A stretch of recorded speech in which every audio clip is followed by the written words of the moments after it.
welcome back to my YouTube channel. If you are new in this channel, my name is Timbeli Bengu, and if you are a returning Sabi, thank you so much for your continuous support. So you guys can see by the title of this video, we are doing a very interesting video because I have a special guest today. So if you guys don't follow me on Instagram, I think you should follow me on Instagram because I did drop a question where I wanted people to send me several questions to ask what is it that they really want to know from the recruiting agency. And today we have a special guest from one of the biggest recruiting agencies here in Taiwan, which is Phoenix Group Asia, and her name is Sandra. Hi. Hello. Hi Sandra, nice to meet you. Okay guys, wait. I've met Sandra before. We met actually beginning of January last year because Sandra was so nice. I feel like I'm gonna get emotional if I start speaking about what really happened, but ever since then I've always had a very special place in my heart when it comes to Sandra. So I know that a lot of you guys also know Sandra because she's been very helpful to a lot of us. So Sandra. Hi. Hi, would you like to introduce yourself? Oh, hi. I'm the CEO of Phoenix Group Asia. So I established the agency. I have been a recruiter for more than 10 years, and so I know this business in Taiwan in and out. As for, I believe a lot of you have questions about what do you need to have and the preparation of coming to Taiwan. So later she's gonna ask me a lot of questions. I will try to answer as much as I can. Okay, thank you so much. So, before we waste any time, let's jump into the first question. So, a lot of people speak highly of you, including myself. Thank you. Sandra is amazing, that's all I can say. Okay, what does humanity mean to you as someone who works with people from all walks of life? I love people. I love working with people. I feel like every time I'm with someone, I learn from them. That's why I have been so passionate about what I do. And I want all my employees are the same way to love working with people, because what we do is actually very interesting. We bring people from all over the world to Taiwan to teach, and we'll find the best job for you, the best job that's available at the moment that you're applying to you. So I love working with people and I love helping people. I believe the COVID has hit a lot of people, especially a lot of people lost their jobs. And in the past 3 years, a lot of people have no income, zero income. They stay in their family, but they have no money to come to another side of the world. Coming to Taiwan is very costly. It is. You have to pay everything in advance and expect to get it back. So it's always reimbursement. It's not everything they pay upfront for you, unlike all the other countries, say China or Korea or Japan. So, but there's still so many people want to come to Taiwan because Taiwan is so amazing that they will willing to fight all the obstacles and still come to Taiwan. So, and I want to help these people. So that's why Phoenix Group has been trying to help all the foreign teachers we find qualified and will be a great asset for Taiwan. Bring them here and help them with any possible way that we could do. So yeah, I believe that because I believe there is certain kind of balance in the world, you know. So I believe that if we create a positive vibe for people who help those teachers as yourself, and you will teach well for our children, and you know, it's vice versa. So that's why we always wanted to help everybody if possible. Wow, that's very eye-opening. Okay, so yes, she's right. She's been helping a lot of South Africans and I believe other countries, people from other countries, especially financially, because you all know that when you finish university or when you just lost your job, you cannot afford to pay for everything to start over. So yes, Sandra has been very helpful and we really thank her because not everyone has the ability or even has the humanity to do that. Okay, so now we are going to move on to the second question. What motivated you to start the company And what advice would you give to someone who would like to venture into the same business? I started this business, like I said earlier, I have been a recruiter for over 10 years. I started in my living room. I have a really? small desk, and I was there, working on computers. Wow. Because I didn't want to spend too much money because I didn't know if I would succeed, right? And none of people in my family, no one in my family actually had a successful business like I did. So it was very fortunate of me. I tried from the very small capital You that broke I the had. family boundaries. Yeah, and I wanted to, try the small scale first, and then gradually we expanded and we moved 2 times. This is the 3rd office we have. Wow. And we have a very stable business scale with over Taiwan, and we improve every day, and that's how I started the business. Actually, a good friend of mine, he was a salesperson of Cave's bookstore, which is a very big bookstore in Taiwan. He asked me, why don't you do that? There's no business like that in Taoyuan. At first, I just got married at that time, so I wanted to, quit my job and be a housewife for a few months, and I did, and I was thinking hard, what should I do? Should I do this? That's why I started in a very small scale. My advice for people who want to go into this business is it's a great thing to do. You must love people. You must love helping others. It's different than, you want to help other people, but you also feel like you are dealing with people all over the world.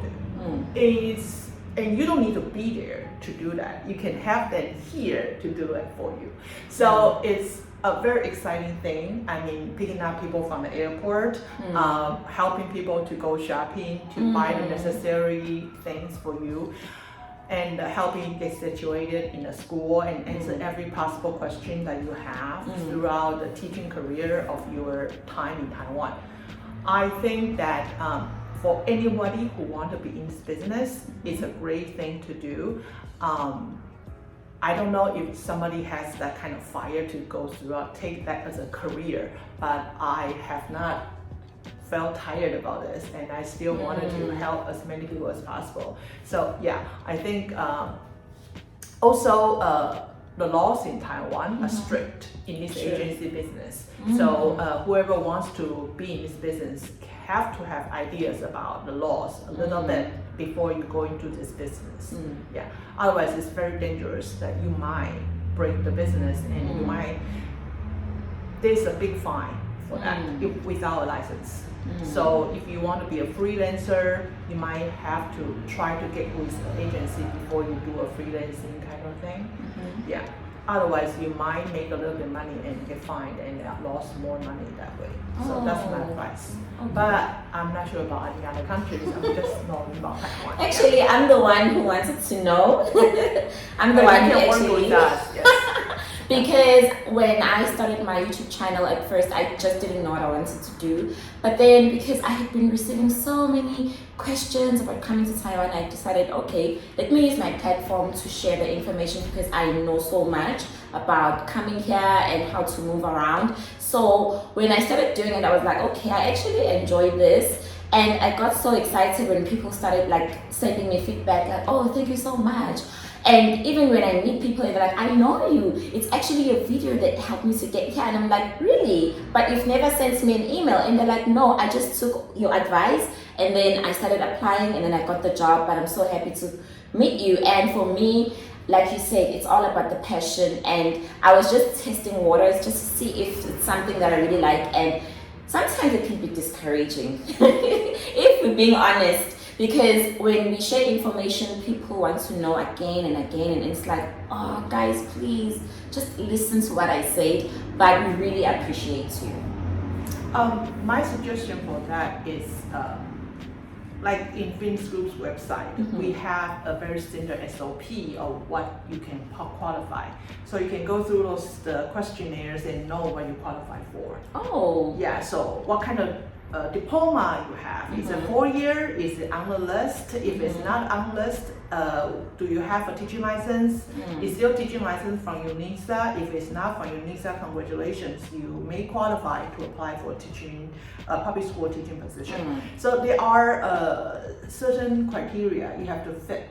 And also, as you are applying for a native English speaker, so the pronunciation of you when you speak English is also quite important. True. We don't really care about the skin color and look, and anything is fine as long as you have the background of teaching. But you might, because they are teaching English, so the foreigners in Taiwan must be having the native English like level of pronunciation and English ability in order to qualify. Yes. And also, just to also mention that I will leave the details of Phoenix Group Asia on the screen and in my description box. It's very important to also practice if you want to move into a new country. Like, you already know that you have the skill, you have the qualification. Yes, you can speak English, but just practice, because I'm sure you can do it. Practice makes perfect. So moving on to the next question, what are some of the most common challenges that you face when you conduct interviews? 3 challenges. One is when I interview older people, such as older people who are over 55, they don't understand how to use a video conferencing. So you hear them click and touch the keyboard really hard. It's like but I don't see them, or I don't hear them well. Or they can hear me, but I cannot hear them. So that's digital ability, which is also very important for Taiwan to work here. Everybody must have basic computer literacy. Yeah. Second is when somebody talks too much. Oh yeah. I ask you a question and you give me like 10 minutes of answer. And you overshare. I only have 10 minutes in the interview time. And people lose interest when they're watching the video for too long. You know that. I know. So yeah, so the video is, if I send the video, I send it to school, I feel I have to cut. You have to edit the video. Or people speak too little. So I ask you a question. What's your personality? Oh, I'm an introvert. Is that it? Okay. Is there anything else? We want to know you, right? So yeah, because we always give you the questions before we start the recording. Yes. So you should have the ideas of how you should present yourself. You must make yourself as presentable as possible. That's how interview is about. Because we record this for the employers to know you. Of course, you may be also interviewing the agency, which is understandable. You need to know who you put your document to in their hands, right? So you must know that this is a reliable agency, But also in the meantime, that our job is to find the suitable candidates for the schools. So it's important that we need to try and encourage you to speak more or speak less. Yeah, so those are the challenges I have. But I met a lot of different kind of people. Yeah, so yeah, it's quite interesting, right? It is. That's why I have the passion for that. It's fun. Because you also work with different personalities. Some people are just like oversharers, they just talk, and others are like, oh, I'm so shy. They forgot what they were saying. No, like I asked you a question, maybe it's a 3-part question, and they forgot to answer the first part, and they forgot the last 2 parts because they talk too much. Oh. Okay, so guys, please take the tips.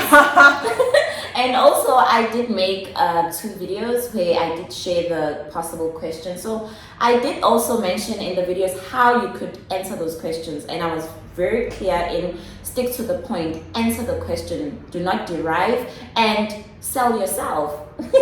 Yeah, if I'm normally the interviewer in the company. So if I were the one interviewing you and I ask more, means that I need more information, right? So if I say okay, that means you need to stop talking. All right, yeah, kind of hinting, yeah, because the video, like the video we recorded, we will cut off my face. Oh. So the schools will only see my part of the video instead, because my face, there is unnecessary. True. Yeah, just they only need to focus on the person what they are if they are watching. Yeah. Oh, interesting. Okay. The next question is: do you encourage people with disabilities, example, low vision, to apply? That's a very interesting question. We don't have, this agency doesn't have any kind of restriction of any kind of people. We encourage people who are LGBTQR. Yeah, I think so. The last one is R, right? Okay. And who are who have vision impaired or not 100% vision impaired, or you are hearing impaired in a way which is okay. We don't have any kind of limitation for those. We will present your CV as it is, honestly, to the school. And if the school offers you the interview, that's a great thing. And you need to present yourself to make the school believe that I'm the perfect person for this job because of I am who I am.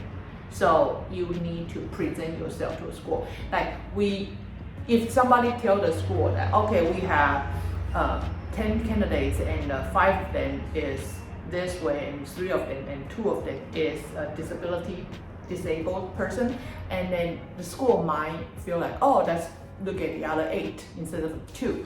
But we like to present to the schools that everybody should have a shared opportunity, equal opportunity. Yeah. So we will encourage you to try. I have offered people who are 74 years old the job in Taiwan.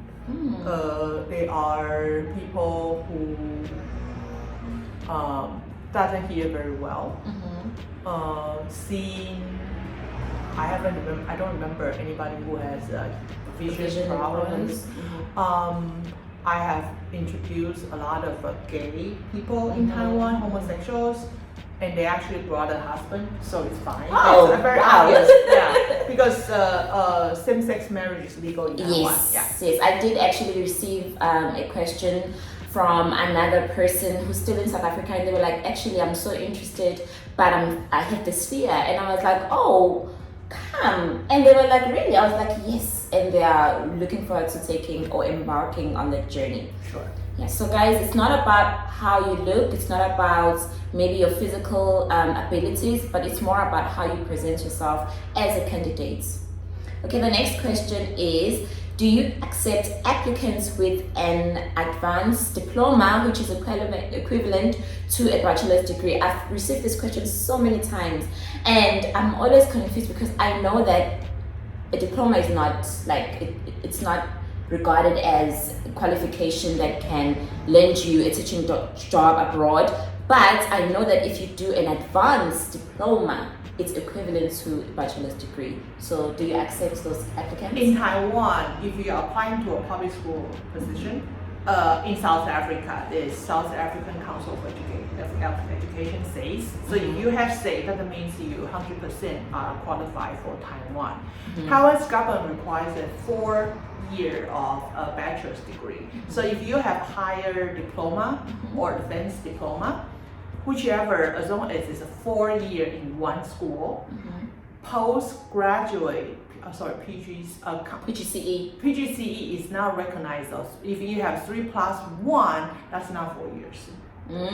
So if your advanced diploma is 4 years, sure. If your school is being merged by any other universities, sure, we don't care as long as your school is being, we can find the old record. We have a bunch of South African teachers whose university has been merged, and we still get them work permit and found them jobs. It's not the problem of if your school has been or advanced diploma or anything. As long as you have a 4-year degree, that's fine. Even though your degree doesn't say diploma, doesn't say bachelor, that's okay. We are not China. China has more strict. If you don't have bachelor on the China's diploma, you apply to China, they don't accept it. But we also have another system other than public school, it's a Korean schools. We call that language centers, like Chinese say language centers. Those only requires a 2-year minimum degree. So if you have a 2-year diploma, so if you have a 2-year diploma plus a teaching English certificate, any kind of a TEFL, any kind of organization can issue one.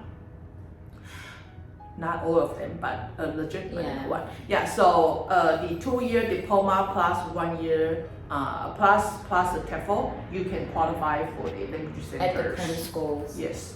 Okay. Yeah. Okay. I think that like We also at public schools there's a list of Ministry of Education. They have the schools list. So if your schools your university is on the list, then you'll qualify for a teaching a work permit in Taiwan. But if your school is not on the list of the Ministry of Education's list, we have another list. It's for language centers. There's a lot of vocational schools in South Africa. They can also get the degree notarized through higher degree. Through 3 different agencies. The last agency is Taipei Economic and Cultural Office, TECO. So we will be able to apply for the work permit at the primary schools. So there are 2 different ways. Okay, so it's possible. It's worth giving it a try. I am going to link the links below so you guys can go on the link and see if your university or college qualifies you to get a work permit in Taiwan.